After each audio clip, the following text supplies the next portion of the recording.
নমস্কার, আপনারা দেখছেন ওঙ্কার বাংলা, সঙ্গে রয়েছে দেবাঞ্জলি। নজর রাখবো এই মুহূর্তের বিশেষ কিছু খবরের দিকে। বিধানসভা ভোটে পরাজয়ের পর দলের মধ্যে বারবার অভিষেক বন্দ্যোপাধ্যায়ের নেতৃত্ব ও সিদ্ধান্তের দিকে আঙুল উঠেছে। এবার বিভিন্ন জেলা ও সাংগঠনিক স্তরে একাধিক রদবদল করে তৃণমূল সুপ্রিমো মমতা বন্দ্যোপাধ্যায় কি বুঝিয়ে দিতে চাইলেন? দলের রাশ কি তার হাতেই? পাশাপাশি ঘাসফুল শিবির যে অভিজ্ঞতার উপর ভরসা রেখে সংগঠনকে ঢেলে সাজাতে চাইছে, তাও যেন এক প্রকার স্পষ্ট করে দিলেন নেত্রী। অভিষেককে নিয়ে কি দলের মধ্যে তীব্র ক্ষোভে কি তৃণমূলের সাংগঠনিক চিত্র বদলে যাচ্ছে?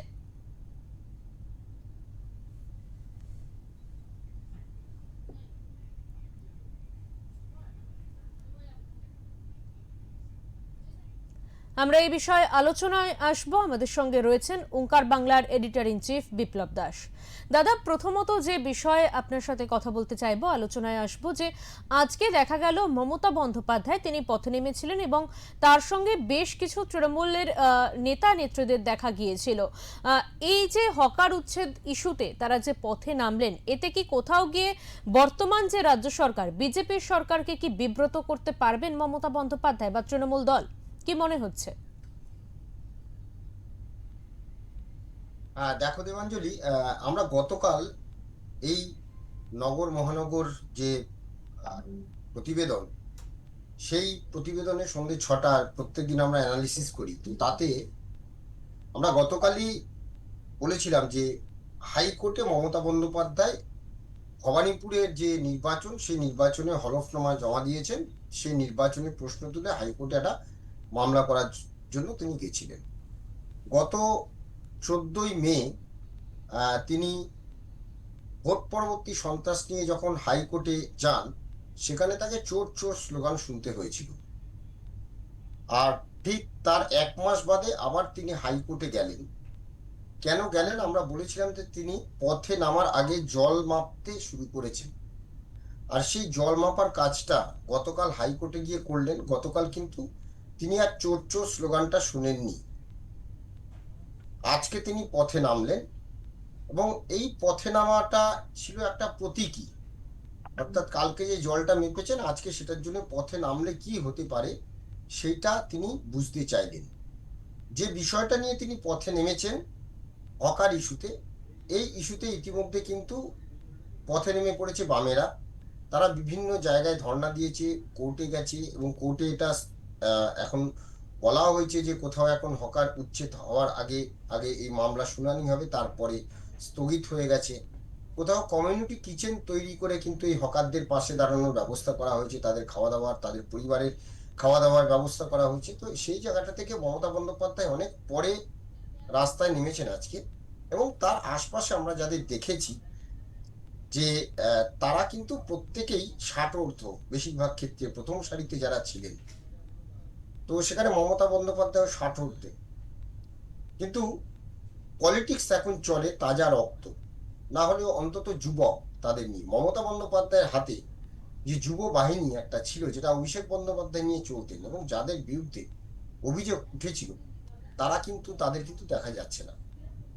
তো এই জায়গাটা থেকে মমতা বন্দ্যোপাধ্যায় বিরোধী দলকে কতটা বিব্রত করতে পারবেন, এইটা যদি বলা হয়, এইবারে এই রাজ্যের শাসক দল, আমি যদি বিজেপি বলি, এই রাজ্যের শাসক দল কিন্তু পরিষ্কার। আমরা দেখেছি যে গত 1-1.5 মাসে যতগুলো সরকার, নতুন সরকার কুর্সিতে বসার পরে এই রাজ্যে যতগুলো আন্দোলন হয়েছে, যা হয়েছে, পুলিশ কিন্তু কড়া ব্যবস্থা নিয়েছে, এবং পরিষ্কার বলে দেওয়া হয়েছে শাসকের আইন নয়, আইনের শাসন। তো সেই জায়গাটা থেকে যদি কোনো আন্দোলন বা কিছু নামতে হয়, সেটা জানিয়ে নামতে হবে। অতএব প্রশাসন এই বিষয়ে খুব কড়া।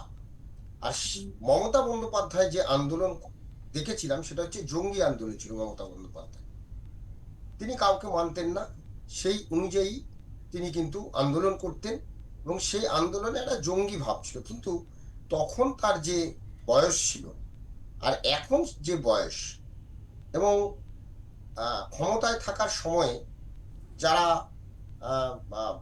তার সঙ্গে ছিল, ক্ষমতায় আসার আগে তার সঙ্গে যে বাহিনীটা ছিল, যারা ক্ষমতা পাওয়ার জন্য উৎসুক ছিল, তো এই যে পুরো জিনিসটা একটা তফাৎ, যদি আমরা তফাৎ করি না, তাহলে কিন্তু সত্যি মমতা বন্দ্যোপাধ্যায় শাসক দলকে কতটা বিব্রত করতে পারবে এইবারে, অর্থাৎ বিরোধী ভূমিকা। কারণ মমতা বন্দ্যোপাধ্যায়ের বিরোধী ভূমিকা আমরা দেখেছিলাম সরকারের থেকেও, তিনি কেন্দ্রের বিরোধিতা করেছেন, যে কোনো জিনিসের বিরোধিতা করতে গিয়ে তিনি করেছেন, কিন্তু তার কাছে তখন একটা মাস ছিল, একটা বাহিনী ছিল, একটা প্রশাসন ছিল।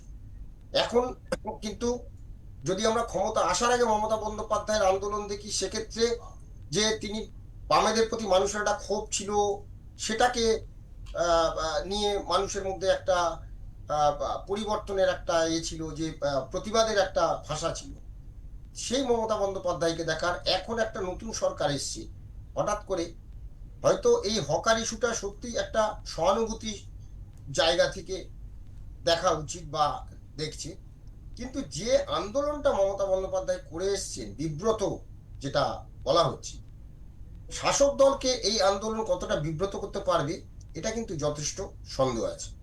দেবাঞ্জলি। একদমই।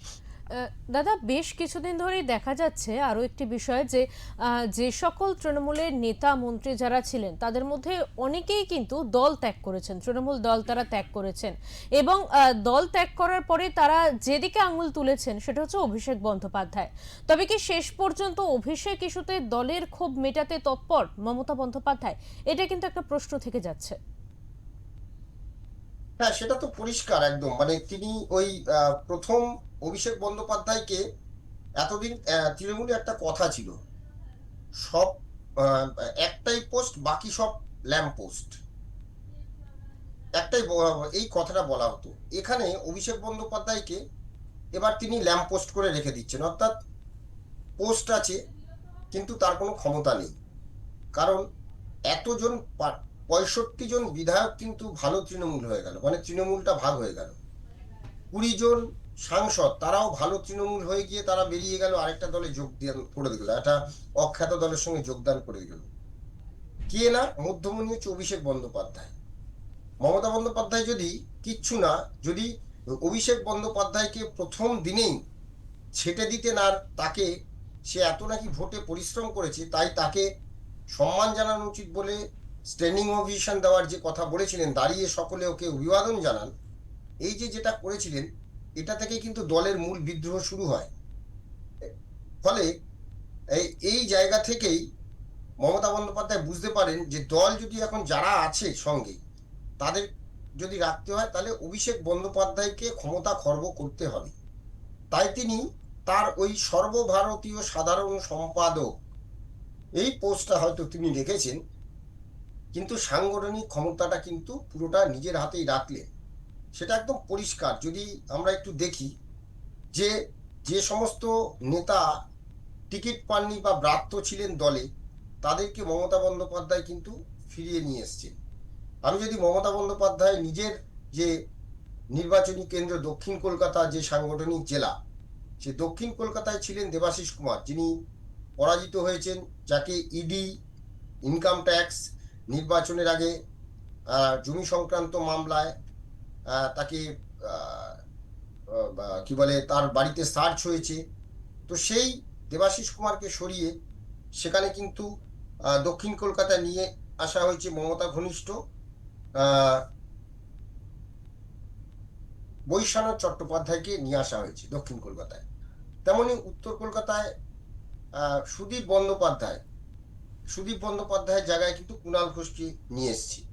অর্থাৎ প্রবীণ এবং অভিজ্ঞ এদেরকে এনে মমতা বন্দ্যোপাধ্যায় কিন্তু আবার সেই পুরনো, অর্থাৎ মমতা একটা নিজস্ব দল ছিল, যে দলটা 2024 সালে লোকসভা নির্বাচনের পরে মমতা বন্দ্যোপাধ্যায় হয়তো সেই টিমটাকে তিনি কোথাও সক্রিয় করেননি বা তাদের কথা শোনেননি, তাই আজকে এই অবস্থা। আমরা যদি দেখি যে দক্ষিণ কলকাতার চেয়ারম্যান করা হয়েছে রত্নাসুর দীর্ঘদিনের কিন্তু তিনি কাউন্সিলর। আবার যদি দক্ষিণ 24 পরগনার জেলা সভাপতি শুভাশিস চক্রবর্তী, এই শুভাশিস চক্রবর্তীর কথা যদি বলি, শুভাশিস চক্রবর্তীকে কিন্তু দক্ষিণ 24 পরগনার জেলা সভাপতি করে রাখা হয়েছিল, কিন্তু এই শুভাশিস চক্রবর্তী কোনোদিনই, কারণ যেহেতু অভিষেক বন্দ্যোপাধ্যায় দক্ষিণ চব্বিশ পরগনা বিশেষ করে ডায়মন্ড হারবার জোনের তার হাতের মুঠোয় ছিল, ওইখানে অভিষেক বন্দ্যোপাধ্যায় শুভাশিস চক্রবর্তীকে ল্যাম্প পোস্ট করে রাখতেন।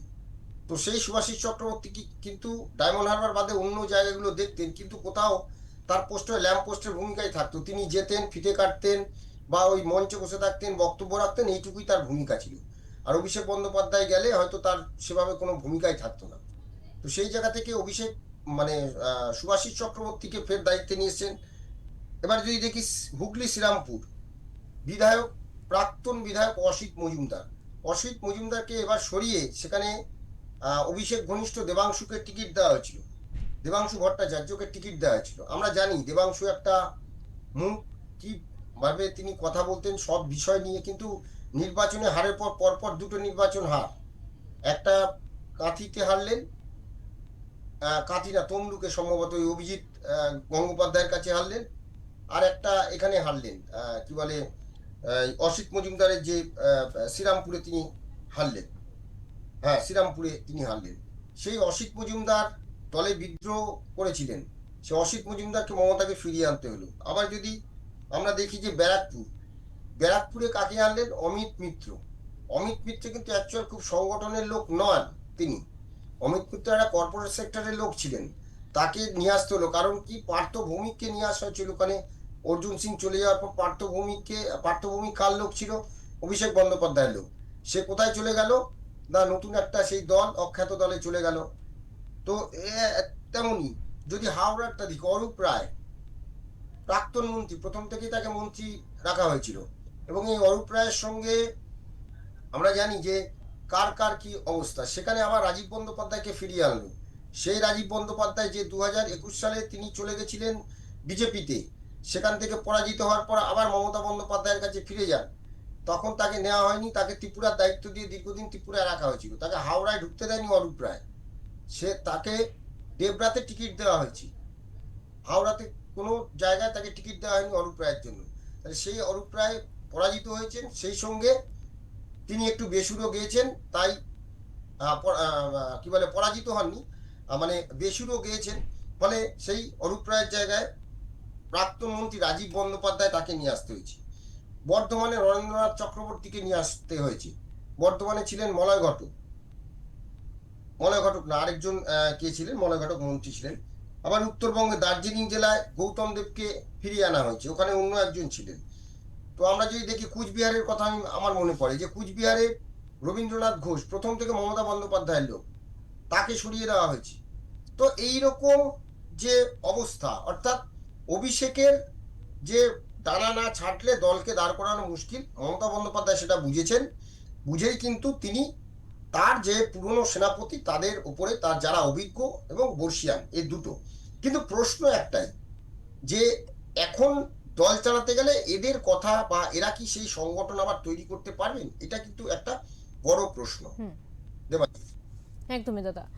দাদা, এবার কি তবে দলের মধ্যে ক্যামাক স্ট্রিট রাজ নিষ্প্রভ হবে, কি মনে হচ্ছে সে বিষয়? অবশ্যই ক্যামাক স্ট্রিট তো আর নেই, কারণ আমরা যদি দুটো জিনিস দেখি, ক্যামাক স্ট্রিটে কারা যেত? আইপ্যাক। ক্যামাক স্ট্রিট চালাতো পুরো আইপ্যাক, এবং সেখানে অভিষেক বন্দ্যোপাধ্যায় মধ্যমণি হয়ে বসে থাকতেন, এবং সুমিত রায় তার যে আত্মসহায়ক ছিলেন। এবার সুমিত রায়ের বিরুদ্ধে লুকআউট নোটিশ জারি হয়েছে, অভিষেক বন্দ্যোপাধ্যায়ের ডানা ছেটে দেওয়া হয়েছে। তো এখন কিন্তু আইপ্যাক যেভাবে, অর্থাৎ আমরা যদি দেখি আইপ্যাক কিন্তু ভালো কাজ করেছিল 2019-এর পরে, যখন আইপ্যাককে নিয়ে আসা হলো। কারণ 2019-এর নির্বাচনে 18টা আসন বিজেপি পাওয়ার পরেই আইপ্যাককে নিয়ে আসা হয়েছিল, এবং তারপরে তারা যে কর্মসূচিগুলো নিয়ে আবার কামব্যাক করানো হলো, এবং যে পদ্ধতিতে সে মানে একটা তো স্ট্র্যাটেজি থাকে, সেই স্ট্র্যাটেজিটা কিন্তু কাজ করেছিল আইপ্যাকের। এবং 2021-এর সম্ভাবনা থাকলেও মমতা বন্দ্যোপাধ্যায়কে কিন্তু ওই ভাঙা পা, এরকম নানা স্ট্র্যাটেজি ছিল। সেই স্ট্র্যাটেজি কতটা ঠিক কতটা ভুল সেটা পরের বিষয়, কিন্তু মানে ওই স্ট্র্যাটেজিটা কিন্তু মমতা বন্দ্যোপাধ্যায়কে থার্ড বার কামব্যাক করা, কিন্তু এবার কেন পারলো না, এটা একটা বড় প্রশ্ন। পারলো না তার কারণ, ক্যামাক স্ট্রিটটা হচ্ছে 2021-এর পরেই ক্যামাক স্ট্রিটের রাজ শুরু হলো, ক্যামাক স্ট্রিটের অফিসটাও তাই হলো সেখানে। তো এই যে ক্যামাক স্ট্রিটে যে কর্পোরেট স্টাইলে দলটাকে চালানো, অর্থাৎ যে সংগঠনটা মানে একটা দলের সংগঠন কিভাবে চলে, আমরা যদি বামেদের দেখি বা সিপিএম এর সংগঠন দেখি বা বিজেপির যে সংগঠন দেখি, তাদের একটা জায়গা থেকে চলে, একটা দলীয় সংগঠনের যে, কিন্তু এখানে কি ব্যক্তিকেন্দ্রিক সংগঠন প্রথমত, মানে ব্যক্তিকেন্দ্রিক দল। ব্যক্তিকেন্দ্রিক দলের ক্ষেত্রে যেটা হয়, মুখে যা বললো তাই, কোনো এই কালকে ও সাসপেন্ড, 6 বছরের জন্য সাসপেন্ড, আবার 3 মাস বাদে তাকে দলে নিয়ে নিল। হ্যাঁ, এবার কোনো চিঠি যদি কাউকে বলা হয় যে দেখাও, সাসপেন্ডের কোনো চিঠি নেই, মানে এরকম বহু অভিযোগ। ঠিক আছে, জেলে গেছে, তার পিছনে দাঁড়িয়ে পড়ছে। আরে তার মানুষকে তো বলতে হবে যে না, সে যদি দোষী হয় নিশ্চয়ই দল তার পাশে নেই, তিনি প্রমাণ করে আসুক যে তিনি নির্দোষ, তবেই তিনি। অথচ এই মমতা বন্দ্যোপাধ্যায় কি বলে এনডিএ সরকার থেকে বেরিয়ে এসেছিলেন একটা সময়ে মন্ত্রিত্ব ছেড়ে। হ্যাঁ, যে একটা সামান্য কি কোথায় ঘুষ হয়েছিল সেই সব নিয়ে। হ্যাঁ, তো মানে এরকম তো অনেক বিষয় ছিল, কিন্তু সেই মমতা বন্দ্যোপাধ্যায় এখানে ভুরি ভুরি মন্ত্রী যারা জেলে যাচ্ছেন তাদের বিরুদ্ধে কোনো কথা না বলে তাদের পাশে দাঁড়াচ্ছে। তো সবই যদি আহ, বলে যে চক্রান্ত, সবই যদি বলা হয় চক্রান্ত, তো যার জন্য অভিষেক বন্দ্যোপাধ্যায়ের হাতে দলকে তুলে দেওয়া হলো 2021-এর পরে। অভিষেক বন্দ্যোপাধ্যায় যে স্টাইলে দলটা চালাতে গেলেন, এবং অভিযোগ যে এই যে যে কোনো বিষয়ে টাকাটাই হচ্ছে মুখ্য ইস্যু ছিল আইপ্যাকের কাছে, আইপ্যাকের থ্রু দিয়ে টাকা তোলা। এবং যে কোনো রকম প্রোগ্রামের ক্ষেত্রে, মানে আমার সাথে বহু মানে তৃণমূলের বেশ কয়েকটি সংগঠন আছে, ফ্যাম বলে একটা সংগঠন তৈরি হয়ে গেল হঠাৎ করে, তারেও নাকি কোটি কোটি টাকা তুলেছে, জেলা থেকে নাকি কোটি কোটি টাকা। এক জেলা সভাপতি আমাকে বলছিলেন সে, যে মানে প্রোগ্রাম করলেই টাকা, প্রোগ্রাম করলেই টাকা। তো এইরকম হচ্ছে ব্যাপার, মানে যে কোনো সংগঠনে প্রোগ্রাম করলেই টাকা, এবং সেটা আইপ্যাকের থ্রু দিয়ে পৌঁছতে হবে ক্যাপাসিটি। ফলে এই যে চক্রটা এটা ধরে ফেলেছিল, মানে আমরা যদি দেখি যে প্রথম মমতা বন্দ্যোপাধ্যায় যখন ক্ষমতায় এসেছেন তখন সারদা হলো একটা চক্র ছিল, চিটফান্ড চক্র, সেটা বন্ধ হলো। তারপরে যেটা শুরু হলো দুর্নীতি, কয়লা বালি গরু, এগুলো দিয়ে শুরু হলো।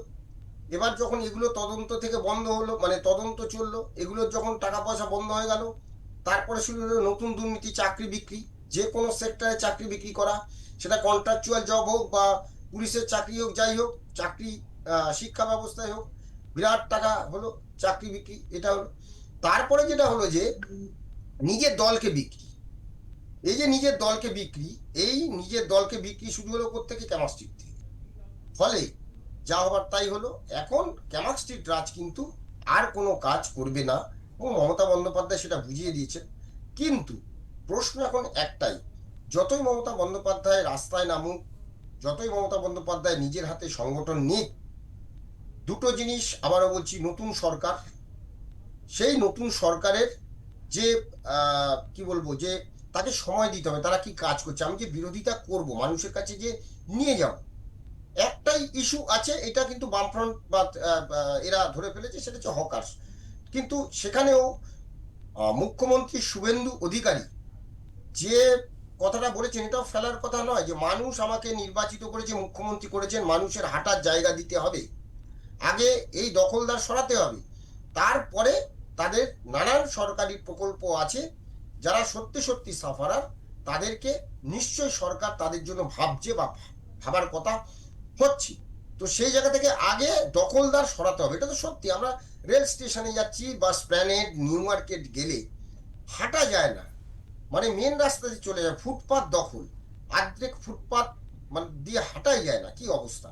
তো এটা তো অস্বীকার করার জায়গা নেই, যে সহানুভূতি ঠিক আছে, যদি 100 জন হকার থাকে, তাদের মধ্যে সত্যি সত্যি যদি দেখা যায় যে 70 জন কিন্তু বিকল্প সংস্থান রয়েছে, তাদের 70 জনের বিকল্প সংস্থান থাকার পরেও যা হয়, তারা জায়গা ভাড়া দিচ্ছে, কাউকে বসাচ্ছে যার জায়গা, মানে এরকম প্রচুর আছে। আমি যদি Salt Lake, new town, sector 5, Dharmatala, new market, rail station, ভর্তি ভর্তি এরকম পাওয়া যাবে, ভুড়ি ভুড়ি পাওয়া যাবে। তাই হকার একদিকে, মানে দুপক্ষ দুদিকেই কিন্তু হকার নিয়ে একটা মতবাদ রয়েছে। তো এইটা একটা জ্বলন্ত ইস্যু, ঠিক আছে, কিন্তু বাকি এখনো সরকারের যে শিক্ষা, স্বাস্থ্য, কর্মসংস্থান, এইটা কিন্তু একটা সময় দিতে হবে। মমতা বন্দ্যোপাধ্যায় যে সরকারে এসেছিলেন, তিনি প্রথমে এসে বলেছিলেন যে 34 বছর আপনারা ক্ষমতায় ছিলেন, এখন 10 বছর চুপ করে বসে থাকুন। 6 বছরের মাথায় এসে বলেছে 99% কাজ হয়ে গেছে। 2016 সালে এসে বলেছিলেন তিনি যে 5 বছরে আমি 99% কাজ করে ফেলেছি পশ্চিমবঙ্গে। কিন্তু তারপরেও তাকে এত কিছু আহ, গত 10 বছরে এত কিছু নিতে হয়েছে, আইপ্যাককে আনতে হয়েছে। তো সেই জায়গাটা থেকে যে 2011-র আগে যদি মমতা বন্দ্যোপাধ্যায়কে দেখি, আর 2026-এর পরে মমতা বন্দ্যোপাধ্যায়কে দেখি, এই তিনটেকে যদি আমরা হিসেব মেলাই, একটা হচ্ছে 2011-র আগে ক্ষমতায় আসার আগে মমতা বন্দ্যোপাধ্যায়ের যে আন্দোলন, আর একটা হচ্ছে ক্ষমতায় আসার পরে মমতা বন্দ্যোপাধ্যায়ের যে আন্দোলন, আর তারপর ক্ষমতা চলে যাওয়ার পরে আবার কামব্যাক করা, আবার সংগঠনকে দাঁড় করানো, সেই সংগঠনকে দাঁড় করানো মমতা বন্দ্যোপাধ্যায়ের পক্ষে সত্যি মানে এই অভিজ্ঞ এবং প্রবীণ, এই দুটো বিষয়, এই অভিজ্ঞ প্রবীণদের দিয়ে কতটা সংগঠন দাঁড় করানো যাবে, এটা কিন্তু একটা কি বলবো, আহ, আমাদের সেদিকেই আর কি নজর রাখতে হবে আগামী দিনে।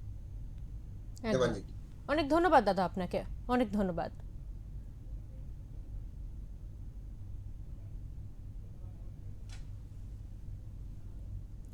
আমরা যে বিষয় নিয়ে আলোচনা করছিলাম, স্বাভাবিকভাবেই মমতা বন্দ্যোপাধ্যায়ের এই যে পথে নামা, হকারদের পাশে দাঁড়ানো, সেখানে দাঁড়িয়ে বর্তমান যে সরকার বিজেপি সরকার, সেই বর্তমান বিজেপি সরকার তারা কতটা বিব্রত হবেন, কিংবা মমতা বন্দ্যোপাধ্যায়ের যে সকল বিভিন্ন তিনি বর্তমানে যে পদক্ষেপগুলি নিচ্ছেন সেই পদক্ষেপগুলি কতটা কার্যকরী হবে, সেটা কিন্তু স্বাভাবিকভাবেই এখনো পর্যন্ত একটা বড় প্রশ্ন।